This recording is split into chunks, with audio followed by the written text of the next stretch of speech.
IBPS colour की जो video upload कर रहे हैं उसके अंतर्गत आज हम लोग कंपाउंड इंटरेस्ट का वीडियो अपलोड करेंगे।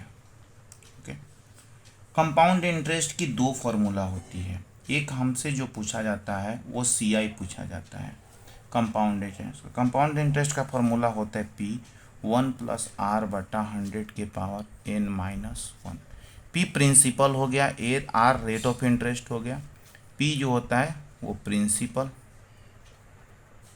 R जो होता है रेट ऑफ इंटरेस्ट, N होता है टाइम। ओके, एक तो और ये CI का मतलब होता है कंपाउंड इंटरेस्ट, ब्याज, जिसको चक्रवृद्धि ब्याज हिंदी में बोलते हैं। और P मूलधन बोलते हैं, R दर बोलते हैं, N समय बोलते हैं। एक जो अपना फॉर्मूला होता है अमाउंट पूछता है, अमाउंट का फॉर्मूला होता है P 1+R/100 के पावर n। अमाउंट मतलब कि ये इसमें जो है आपका प्रिंसिपल प्लस चक्रवृद्धि ब्याज, प्रिंसिपल प्लस कंपाउंड इंटरेस्ट जुड़ा होता है, उसको अमाउंट बोलते हैं। तो ये तो P हो गया, उसमें केवल -1 जो नहीं लगा रहा था, फॉर्मूला यही होता है। बेसिकली क्या होता है, ये 2 साल के लिए ज़्यादा क्वेश्चन पूछता है। जैसे मान लिया जाए कि 15,000 रुपया है, उसको 2 ईयर्स के लिए 8% ब्याज पर दिया गया, तो कंपाउंड इंटरेस्ट कितना होगा, या क्वेश्चन ये पूछ देता है, या अमाउंट कितना होगा ये क्वेश्चन पूछ देता है। ओके, तो इसका फॉर्मूला क्या हो, जब मान लीजिए CI हम लगाते हैं, CI लेते हैं, तो यानी कि P 15,000 हो गया इंटू 1+8/100 के पावर 2-1। ओके, अब आपका यहीं पे मैं अभी आपको थोड़ा सा डिटेल बताता हूँ, उसके बाद मैं इसका शॉर्ट ट्रिक बताऊँगा, बहुत ईजी आएगा, बहुत अच्छा बनेगा ये। अब जैसे 15,000 हो गया इंटू, अब ये LCM लेंगे तो ये 108/100 के पावर 2-1। ओके, अब हम आपको 108 में 108, अब चूंकि अब यहाँ पे 100 है, जब 108 में 100 से डिवाइड करेंगे तो ये पॉइंट यहाँ आ जाएगा, यस, यानी 1.08 कर लेंगे। ओके, 1.08 उसका स्क्वायर निकालेंगे। अब हम आपको बताए थे 1.08 में 1.08 से मल्टीप्लाई करने के लिए पहले 8 में 8 से गुना कीजिए, कितना 64 होता है, और 108 में 8 जोड़ दीजिए, कितना होता है 116, ये हो जाएगी यानी पूरी वैल्यू। और इधर क्या है, चूंकि सॉरी यहाँ 2 के बाद कितना 4 अंक के बाद 0 आएगा, पॉइंट आएगा, तो 1 2 3 4 यानी 1.1664-1।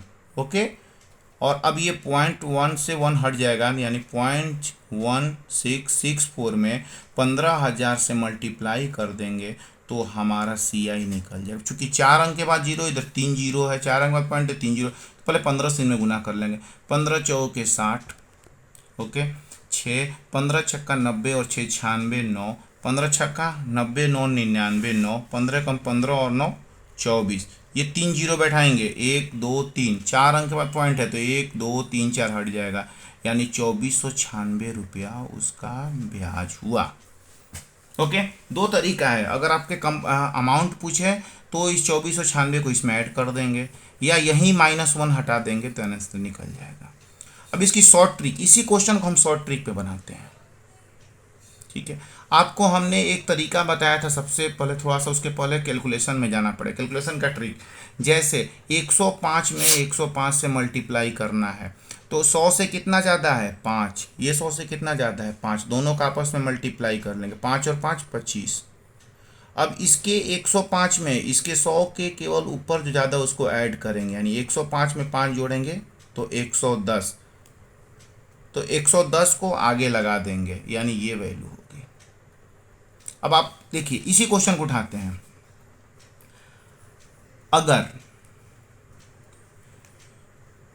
अगर जो है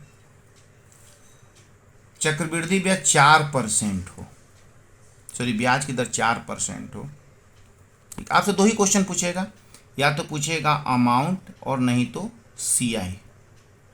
ओके, और आपको P दिया होगा।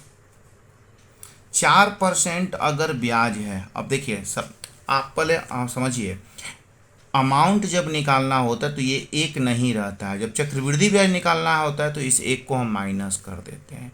अब ये 4% का मतलब होता है 104/100, और 104 को जब हम 104 से मल्टीप्लाई कर लेंगे तो वो एक साइड में आप मल्टीप्लाई कर लीजिए।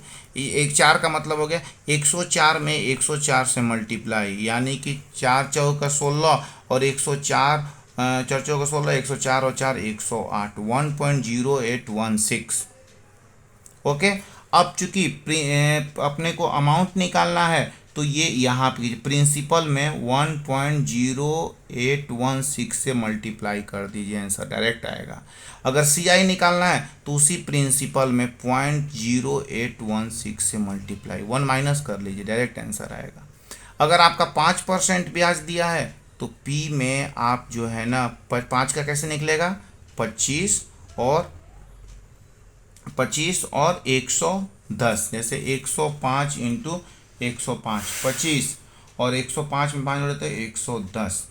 ओके, तो यानी 1.1025 मल्टीप्लाई कीजिए और CI निकालना है तो P इंटू ये वन माइनस 0.1025। ठीक है।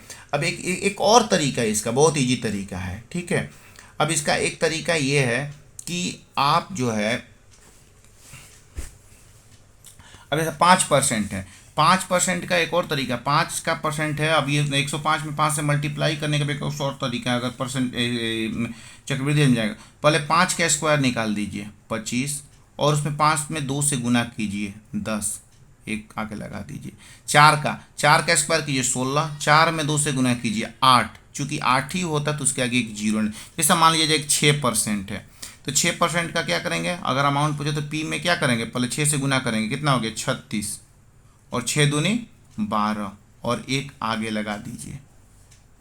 और अगर मान लीजिए कंपाउंडेंट पूछे तो इस A को माइनस कर दीजिए, P इंटू 0.1236 से मल्टीप्लाई के आंसर आएगा।